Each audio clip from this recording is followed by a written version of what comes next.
지난 주일에 이어서 오늘도 우리 에서와 야곱에 대한 말씀을 드리려고 합니다. 에서와 야곱은 우리가 잘 알다시피 쌍둥이로 태어나셨습니다. 쌍둥이임에도 불구하고 성경을 보면은 기질이 완전히 다른 쌍둥이였다는 것을 알 수가 있습니다. 읽었던 27절 말씀을 보면은 에서는 익숙한 사냥꾼 될 사람이 되었고 야곱은 조용한 사람이었다. 그러니까 한 사람은 굉장히 활달한 사람이어서 사냥을 하러 막 다니는 그런 사람이었고, 한 사람은 집에 조용히 있는 그런 사람이었다는 것입니다. 한날 한시에 태어난 이 쌍둥이 기질이 완전히 달랐다는 것을 지금 우리에게 말씀해 주고 있습니다. 그런데 우리 지난 시간 말씀드렸던 것처럼 이 두 아들 중에 아버지였던 이삭은 에서를 더 사랑했더라고 그렇게 기록을 하고 있습니다. 왜 그랬느냐? 우리가 고대 사회의 모습을 조금 생각해 봐야 될 필요가 있는데요. 고대 사회는 요즘처럼 산업화된 시대가 아니었습니다. 농업이냐 목축이냐, 아니면 그것도 아니면 에서처럼 나가서 사냥을 해야 하는 그런 시대가 바로 이 고대 사회였습니다. 그러다가 보니까 고대 사회는 기계적인 힘보다는 육체적인 노동을 많이 해야 되는 그런 시대였기 때문에 육체적으로 건강하고 튼튼하고 강한 사람이 사회로부터 인정을 받은 그런 사회였습니다. 그러니까 남자답다, 용맹스럽다, 이런 말들을 들으면은 그 사회는 좋은 그런 이야기였지, 조용하다, 얌전하다, 내성적이었다, 이런 소리를 들으면은 그 사회에서는 별 인정을 못 받았다는 것을 알 수 있습니다. 그러니까 에서는 사냥꾼이라고 그랬으니까 당시 사회에서는 굉장히 인정을 받는 그런 모습이니까 아닐까 생각이 듭니다. 왜냐니까 옛날 사냥은 요즘처럼 막 총을 쏘고 하는 것이 아니고 칼이나 활을 들고 다니면서 뛰어다니면서 짐승을 쫓아가야 됐었거든요. 그러니까 짐승 가까이 가서 활을 쏘든지 아니면 칼을 찌르든지 해야 되기 때문에 쫓아다니는 짐승을 같이 쫓아가야 되고 하니까 달리기도 잘해야 되고 체력도 좋아야 되고 힘도 좋아야 되고, 그러니까 이런 남성을 원하는, 이런 남자의 모습을 원하는 사회가 바로 고대 사회였기 때문에 에서는 그런 고대 사회가 바랬던 대표적인 그런 인물이었다는 것을 알 수가 있습니다. 힘도 세고 몸도 빠르고 용맹하고. 근데 반대 야곱은 조용했다. 성경은 그냥 조용히 집에 장막에 거했다고 표현하고 있는데 이것은 원어에 보면은 조금 다른 식의 표현입니다. 그냥 집 안에만 있었다는 표현이 아니고 이 사람은 집에 거하면서 주변에 있는 목축이나 농업에 종사했다. 그것이 집에 장막에 거주했다라고 하는 그런 표현입니다. 왜냐니까 이 표현과 들 사람이라고 하는 표현이 상대적으로 대치해서 지금 설명을 해주고 있습니다. 들 사람은 밖에 나가서 며칠 동안이라도 집에 안 들어오고 다녀야 되니까 그 사람은 장막에 거주하는 사람이 아니었고요. 그 다음에 그 장막에 거주했다는 것은 집에 거하면서 농사를 지어야 되기 때문에 그렇게 며칠 동안이나 나가 있을 수가 없다는 것입니다. 특히 목축하는 사람들은 마찬가지였죠. 저절짠자든지 이렇게 하려면은 절대 며칠 동안 밖에 나가 있을 수가 없었습니다. 그래서 성경은 그렇게 장막에 거주했다는 표현은 며칠 동안 밖에 나가지 않는 그런 농업이나 목축에 종사하고 있었다라는 것을 우리에게 이야기를 해주고 있습니다. 그러니까 이삭의 입장에서, 아버지 이삭의 입장에서 보면 에서가 당연히 사랑스럽고 좋았겠죠. 그가 해주는 짐승 요리도 좋았겠지만은 남자답게 그런 사회가 바라는 그런 모습으로 자란 이 에서를 사랑할 수밖에 없었다는 것입니다. 조금 더 우리가 깊이 있게 자세히 말씀을 드리자면은 지난 시간도 잠시 말씀드렸지만 이 가문이 아브라함의 가문입니다. 그런데 아브라함이 하나님의 축복을 받아서 보면 굉장한 부자였습니다.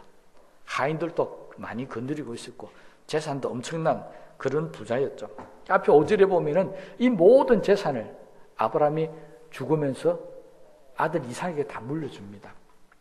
그러니까 아들 이삭은 아버지가 물려준 소나 양떼를 가지고 자신은 가만히 있어도 엄청난 거부가 되었죠. 그런데 이것만 해도 큰 부자인데 뒤에 나가서 26장에 보면 12절에 14절 말씀을 보면은 이 이삭이 농사를 짓습니다. 농사를 지어가지고 우리가 잘 아는 성경 구절 있죠. 가뭄 가운데서도 100배의 복을 받았다. 그래서 거부가 되었다라는 말씀이 26장에 기록이 되어 있습니다. 그러니까 아버지로부터 물려받은 목축, 소나 양 떼도 엄청 많았고 자기가 열심히 농사를 지어가지고 농업적으로도 굉장히 큰 부자가 되었다는 것입니다. 이런 것을 가리켜서 우리는 현대용어로 이 집은 재벌 집안이다. 그러니까 야곱과 에서는 재벌 3세쯤 되었겠죠. 자, 이렇게 되면은 집에 있으면서 농업이나 목축을 돌보는 일도 아마 굉장히 바빴을 겁니다. 그렇잖아요. 그런데 놀랍게도 성경은 장자 에서는 집에 있지 않고 맨날 밖에 나가서 사냥이나 한번 돌아다녔다고 그렇게 기록되어 있습니다. 그러면 왜 에서가 사냥을 하러 저렇게 집안일도 안 돌보고 다녔을까요? 고대 사회가 원하는 그런 남자의 모습만 갖고 그런 것은 결코 아니었을 겁니다. 이 사냥을 할 때 두 가지 이유가 있습니다. 정다른 두 가지 이유인데, 첫째 사냥은 요즘도 사냥하는 사람이 많이 있는데 이야기를 들어보면은 이 세상에 사냥하는 사람들의 이야기입니다. 이 세상에 사냥만큼 재밌는 게 없답니다. 저도 운동을 좋아하는데 축구, 야구, 농구, 배구 보면 정말 재밌거든요. 그런데 어떤 운동을 하는 것보다도 사냥하는 거는 그건 따라갈 수가 없답니다. 그래서 사냥하는 사람들의 이야기는 사냥이 이 땅에서 제일 재밌는 스포츠라고. 거기 한번 빠지면은 벗어날 수가 없답니다. 우리 여자분들이 남자들 취미 중에 싫어하는 취미가 공통적으로 가지고 있는 싫어하는 취미가 하나 있습니다. 뭐냐니까 낚시하는 분들. 이 낚시를 잘하는 사람들도요, 밤 새워가면서 바다 같은데 그 돌 올라가서 비 맞아가면서도 낚시하면서 재밌다 그러거든요. 제 주변에도 낚시에 빠진 사람들이 있습니다. 목사님들 가운데서도 낚시 빠진 사람들이 있거든요. 그런 분들 보면 정말 재밌다 그럽니다. 그런데 낚시가 재밌냐, 사냥이 재밌느냐? 어떻게 보면 낚시도 사냥의 일종이죠. 그런데 사냥은 낚시하고는 비교할 수 없어요. 정말 재밌다고 합니다. 저는 사냥할 줄도 모르고 또 도시에서는 요즘에는 잘 안 되니까 모르겠지만 이 사냥하는 사람들은 그만큼 재미가 있다는 것입니다. 그러니까 에서가 그런 엄청난 재산을 갖고 물려받았지만은 그가 목축이나 농업하는 그런 논을 돌아보지 않고 또 하인들을 돌보지 않고 그렇게 나갈 수밖에 없었던 것은 딱 한 가지였습니다. 사냥이 너무 재밌다는 것입니다. 농사 짓는 거 재밌는 분 있을 겁니다. 씨를 뿌리고 좋은 열매 맺으니까 얼마나 재밌습니까? 그런데 고생스럽죠. 목축도 마찬가지입니다. 소나 양이 새끼를 막 늘이가고 젖을 짜고 하는 거 참 재밌겠죠. 그런데 그것도 역시 힘들죠. 그런데 사냥은 그런 게 아닙니다. 그렇게 막 내가 고생하고 수고하고 그런 것도 아니고 그냥 재미로 쫓아다니면 된다는 것입니다. 이것이 사냥의 첫 번째 이유라고 그럽니다. 그런데 조금 슬픈 이야기인데 두 번째 사냥을 하는 사람들은 또 정반대입니다. 땅도 없고 소도 양도 없고 그러다 보니까 먹을 게 없는 거예요. 그러면 먹을 것을 구하기 위해서 할 수 있는 유일한 수단은 들이나 산에 가서 짐승을 잡아서 먹는 것밖에 없었습니다. 한쪽은 재산이 너무 많아가지고 재미로 하는데 한쪽은 먹을 게 없어서 굶어 죽기 십상이었어요. 죽지 않기 위해서 나가서 사냥을 하는 그런 사람도 있다는 것입니다. 에서는 어느 축에 속할까요? 너무 부자 집안이니까 배가 고파서 먹고 살기 위해서 사냥한 것은 절대 아닙니다. 오직 재미를 위해서. 그리고 사람들로부터 용감하고 튼튼한 그런 강한 사람이라는 것을 인정받게 될 수밖에 없다고 우리 알 수 있습니다. 그런데 27절에 있는 말씀을 보면은 이 이야기를 하면서 뭐라고 그랬냐니까 사냥에 이 사람은 익숙했다 이렇게 이야기하고 있습니다. 익숙하다는 이 단어가 원어를 보면은 어떻게 했냐니까 옛날부터 오래전부터 계속해서 습득을 해서 노력을 해서 얻은 것이 익숙이라는 것입니다. 우리도 그런 쪽으로 알고 있죠. 익숙하려면은 대충 해서 안 됩니다. 아주 오랜 기간 동안에 많은 연습과 훈련을 통해 가지고 해야만이 익숙하다.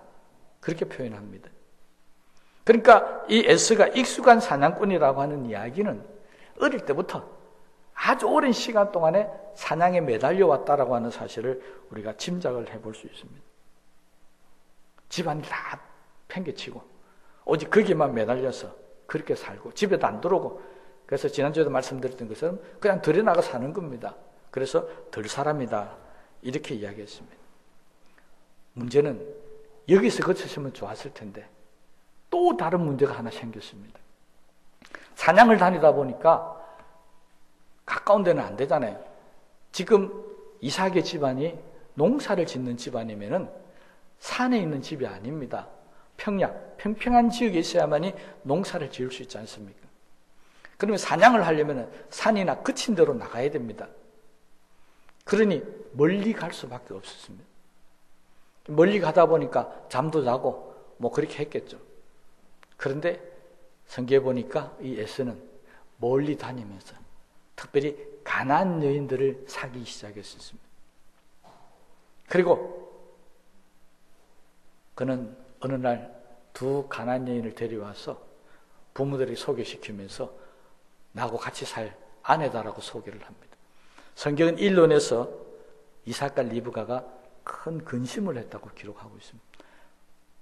아버지나 어머니한테 상의도 하지 않고 나가서 그것도 하나님이 금하시는 이방 여인과 결혼을 하겠다고 데려온 것입니다.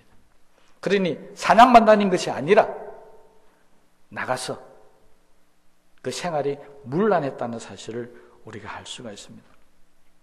한마디로 에서는 그냥 자기 마음대로 하고 살았다는 것을 우리가 말할 수 있는데 그러다가 보니까 부족함 없이 하고 싶은 대로 사는 겁니다.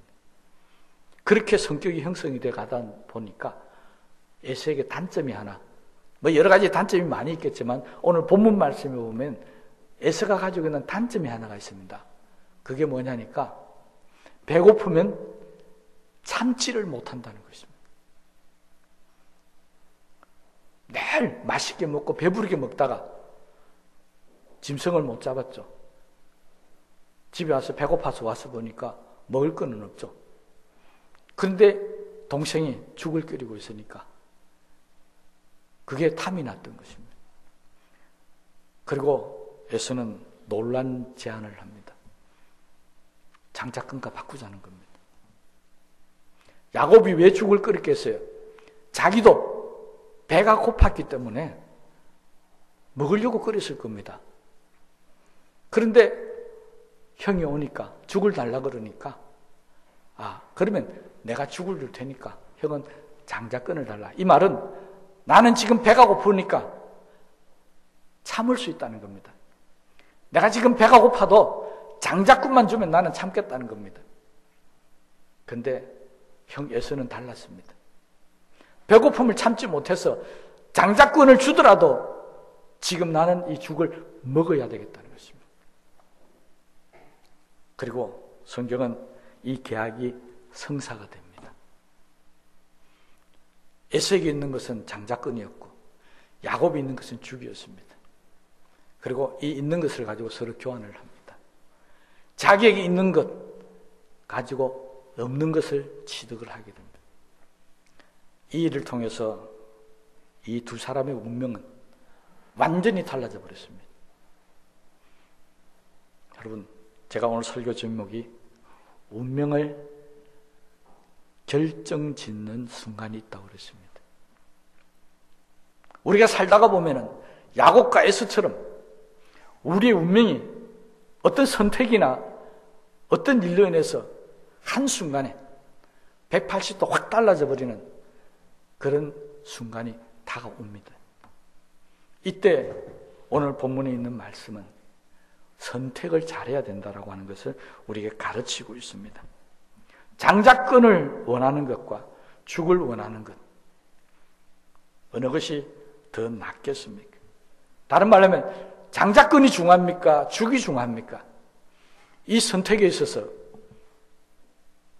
야곱은 장자권이 중요하다는 것을 알았고, 에서는 장자권 그거 별 필요 없다, 죽보다도 못한 것이기 때문에 죽 갖고 바꾸겠다는 것입니다. 여기에 핵심적인 사건이 하나 있는데, 그것은 뭐냐니까, 죽은 지금 당장 내 눈앞에 있는 것이고, 장자권은 언제 나에게 올 줄 모르는 것입니다. 장자권이 내게 복이 되기 위해서는 아버지가 세상을 떠나야 됩니다.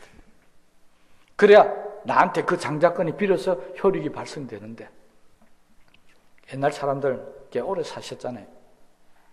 그러니 이 장자권을 갖고 있어봐야 언제 어느 때 이 장자권이 내게 복이 될 줄을 모른다는 것입니다. 그래서 에서는 장자권을 던집니다. 지금 당장 눈앞에 있는 죽은 이것만 주면 내가 먹을 수 있기 때문에. 이 선택을 성경은 우리에게 조심하라고 합니다.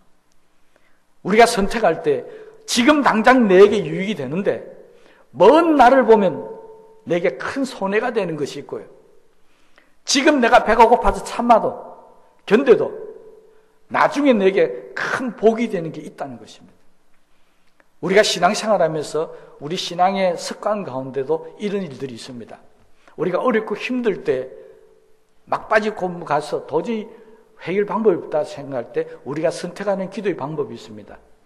그것이 철야를 한다든지 금식을 하며 기도하는 것입니다. 금식 기도한다는 것은 지금 내가 이걸 안 먹고 하나님 앞에 내 기도하는 시간을 다 투자하겠다는 것입니다.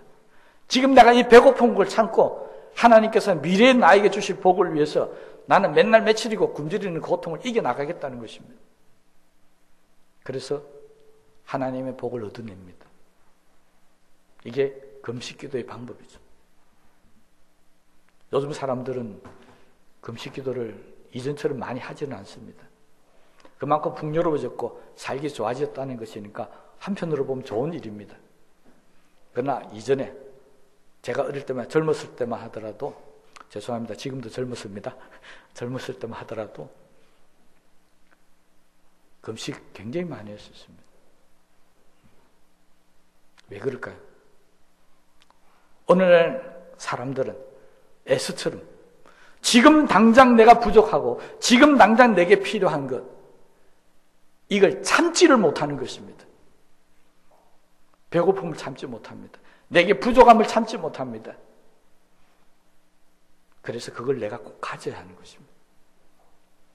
그러다가 보면 하나님이 주셨던 축복금마저도 잃어버리는 경우가 있습니다. 다른 말로 하면 세상 것을 지기 위해서, 현재 내게 있는 것을 지기 위해서 하나님께서 나에게 약속하셨던 말씀을 잃어버릴 수도 있고, 하나님 미래에 약속하셨던 약속의 말씀을 내가 던져버리는 수도 있습니다. 하나님의 것과 세상 것을 바꿔 먹어버리는 수도 있다는 것입니다. 이건 지금 당장은 내게 이익입니다. 그런데 앞날에, 앞으로 5년 뒤에 10년 뒤에 그것이 내 운명을 바꿔놓는 거라면 우린 절대로 그렇게 해서는 안 되는 것입니다. 그런데 에서는 불행하게도 그런 선택을 했었습니다. 그래서 동생과 운명이 바꿔야 됐었습니다. 여러분, 야곱도 배는 안 고팠겠습니까? 그런데 야곱은 하나님의 축복이라면, 그 장자권이 내 것이 될 수 있다라고 한다면 내 배고픔은 참겠다는 것입니다. 나에게는 배고픔보다 하나님의 축복이 더 귀하다는 것입니다. 이 결정이 결국 두 사람의 운명을 갈라버렸습니다. 여러분, 에스가 장자권을 귀하게 여겼더라면 동생 야곱이 아무리 자기한테 유혹을 해와도 이 장자권을 주면 팥죽을 내가 주겠다라고 그렇게 거래를 해와도 무슨 말이냐고 쓸데없는 소리 하지 마라 하고 배고픔을 참으면 됐을 겁니다. 그리고 어머니한테 가서 내가 배가 고프니까 요리를 좀 해달라고 하면 안 해줄 어머니가 어디 있겠습니까? 그 요리 시간이 1시간이 걸릴지 2시간이 걸릴지는 모르겠지만 그 시간만, 1-2시간만 참으면 될 그 시간을 에서는 포기해버립니다. 여러분, 우리가 신앙생활을 하면서 그럴 경우 참 많습니다. 그렇잖아요. 내게 유혹을 하면 아니 어떻게 장자하고 끈하고 팥죽하고 바꿀 수 있냐. 나는 뭐한다 쓸데없는 소리 하지 마라. 동생이니까 야 나랑 꾸짖으면 끝나는 이야기입니다. 근데 에서는 그러지 않았습니다. 그리고 팥죽을 먹고 장자권을 넘기는 그 순간에 하나님의 축복도 함께 야곱에게 넘어가 버렸습니다. 이 엄청난 비극적인 사건, 도저히 있어서는 안 될 사건이 일어나게 됐는데 그럼 왜 에서는 이 장자권을 이렇게 무시해버렸을까? 성경에 정확한 이유는 나오지 않지만 추정을 해볼 수 있습니다. 에서는 자기 마음대로 살았던 사람이고 부족함이 없는 사람이라고 그랬습니다. 고대 사회에서 대표적인 인물로 인정받을 수 있는 남성상을 갖다고 그랬습니다. 그러니 자기 자신에 대해서 과시하는 겁니다. 자기에게는 부족함이 없다는 것입니다. 가진 것도 많잖아요. 능력도 있잖아요. 그러니까 에서는 하나님의 축복이 필요 없다고 생각한 겁니다. 얼마나 어리석은 일입니까?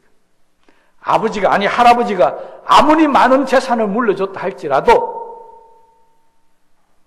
그것보다 더 우리에게 필요한 것은 하나님의 축복인 줄로 믿으시기 바랍니다. 여러분, 우리에게 무엇이 소중합니까? 재산입니까? 아닙니다. 정말 우리에게 필요한 것은 하나님의 축복인데 에서는 하나님의 축복이 필요 없다는 것입니다. 이건 다른 말로 하면 에서는 신앙이 없다는 것입니다. 믿음이 없다는 것입니다. 이 장자권이 앞으로 나에게 얼마나 큰 복을 가져다 줄지 그는 몰랐다는 것입니다. 야곱은 그 장자권이 얼마나 귀한 것을 알았습니다. 그래서 성경은 이 거래의 결과로 성경 처음부터 끝까지 계속해서 이렇게 나옵니다. 아브라함과 이삭과 야곱의 하나님, 나 여호와가 너에게 말하노니. 얼마나 엄청난 말씀입니까? 원래는 어떻게 된다고요? 아브라함과 이삭과 에서의 하나님 이렇게 나와야 되는데 이 조건 하나 때문에, 이 거래 하나 것 때문에 아브라함과 이삭과 야곱의 하나님이라고 나옵니다. 그럼 에서는 어떻게 됐을까요? 오늘 본문 말씀을 보면요, 30절 말씀을 보면 그러므로 에서의 별명은 에돔이더라. 붉은 죽과 바꿨다고 해서 별명이 에돔으로 바뀌었는데 그 후손들이, 그 부족의 이름이 에스족이 아니었습니다. 기억나십니까? 에돔 족속이었습니다. 성경은 에스 족속이 아니라 에돔 족속이라는 것입니다. 자손 되도록 내 조상 에스가 팥죽 먹고 너희들은 하나님의 축복을 잃어버린 자손들이다. 이 이야기입니다. 얼마나 후손들이 볼 때 우리는 에돔 족속이다 할 때마다 이 에서와 야곱의 거래를 그들은 원망하며 살았을지도 모르겠습니다. 야곱의 하나님, 에돔 족속, 성경은 이렇게 두 사람의 운명을 갈라놓아 버렸습니다. 오늘 본문 말씀을 통해서 우리에게 하나님은 똑같이 묻고 계십니다.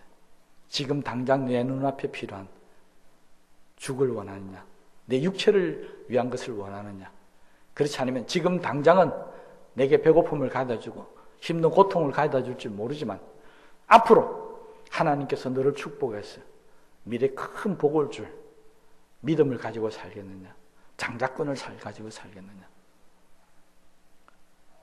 너는 지금 무엇을 선택하느냐고 물으신다면 우리는 어떻게 하나님 앞에 대답을 할 수 있겠습니까?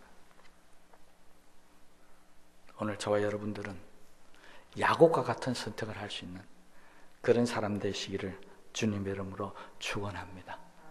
지금은 내가 고통스럽고 지금 내가 배고프고 지금 내가 힘들다 할지라도 믿음을 가지고 살면 앞으로 하나님께서 언젠가는 이 팥죽하고는 비교할 수도 없는 엄청난 복을 나에게 주실 것이다. 이렇게 믿고 살아야 합니다. 그를 위해서 우리는 꼭 아셔야 될 게 있는데 내게 가장 필요한 것이 무엇이냐? 그것은 바로 하나님의 축복받는 것인 줄로 믿으시기 바랍니다. 내게서 가장 필요한 것은 하나님 나를 축복하시옵소서입니다. 그렇잖아요. 나를 축복하지 않으면 절대 보낼 수 없습니다. 누가 한 소리입니까? 야곱이 나중에 한 소리입니다. 야곱이 나중에 고장에 돌아왔어요. 야복과 가했어요. 붙들고 씨름하면서 나를 축복하지 않으면 절대로 보낼 수 없습니다. 이게 야곱의 소원이었습니다. 그래서 야곱은 어릴 때 장자권을 그렇게 탐을 냈던 것이고 나이가 들었어도 장성했어도 하나님이 나를 축복하셔야 된다라고 그렇게 살아갔던 사람이었습니다. 하나님은 이 야곱을 붙들고 놀란 이름을 주십니다. 내가 하나님을 이겼다. 전에도 없고 후에도 없고 전부 후무한 이름을 주십니다. 이 땅에 하나님과 겨루 이길 사람이 누가 있습니까? 아무도 없는데 야곱만큼은 네가 나를 이겼다. 뭐를 이겼다는 겁니까? 하나님의 축복을 바라는 그 마음. 나는 너에게 축복하고 싶지 않는데 너가 정말로 나에게 축복을 원해서 내 축복을 가져갔으니까 네가 이겼다는 겁니다. 원래는 뭐라고? 나는 너한테 안 줄 건데 네가 가져갔으니까 네가 이겼다는 것입니다. 여러분은 하나님의 축복을 얼마나 사모하십니까? 오늘 이 시간 이후부터 우리도 야곱 같은 마음을 가지고 사십시다. 하나님이 절대 나를 축복하지 않으면 나는 이 기도를 멈출 수 없습니다. 하나님 나를 축복하지 않으면 나는 절대로 하나님 붙들고 놓지 않겠습니다. 축복을 사모하는 신앙, 이게 야곱의 신앙이었고, 그런 축복은 내게 필요 없다고 내게 굴러들어온 장자권을 그냥 팥죽거리게 던져버렸던 하나님의 축복을 필요로 하지 않는 신앙이 바로 에서 신앙이었습니다. 하나님의 축복을 받으려면 에서의 신앙을 가지면 안 됩니다. 늘 하나님의 축복을 사모하는 야곱의 신앙을 가지고 살아야 합니다. 하나님의 축복이 이 세상 어떤 것보다도 더 귀하다라는 것을 우리가 깨닫고 살아야 합니다. 그래야만 그 복이 우리의 것이 될 수 있다는 것입니다. 야곱의 이 선택이 운명을 갈라놓고 아브라함과 이삭과 야곱의 하나님이 되었던 것처럼 저와 여러분들도 하나님의 축복을 사모함을 통해서 여호와 하나님이 저와 여러분의 하나님이 되시기를 주의 이름으로 축복합니다. 나의 하나님이 되시기 바랍니다. 다른 사람의 하나님이 아니고요. 그래야 우리는 하나님의 복을 받아 살 수 있다는 것입니다. 오늘 말씀을 생각하시면서 기도하십시다. 하나님 나를 축복하여 주시옵소서. 하나님이 나의 하나님이 되어 주시옵소서. 오늘 이 시간이 에서와 야곱의 팥죽 통해서 그들의 운명이 갈라진 것처럼 오늘 이 시간 우리의 기도가 우리의 운명을 갈라놓을 순간이 될 수도 있습니다. 믿음을 가지고 기도하십시오. 하나님, 나를 축복하여 주시옵소서. 하나님, 이 예배가 끝나기 전에 나를 축복하시옵소서. 하나님이 나의 하나님이 되어 주시옵소서. 그래서 앞으로는 아브라함의 하나님, 이삭의 하나님, 야곱의 하나님, 나의 하나님이라고 말하며 살아갈 수 있게 해달라고 우리 말씀을 생각하시면서 하시면서 기도하시겠습니다. 사랑이 많으신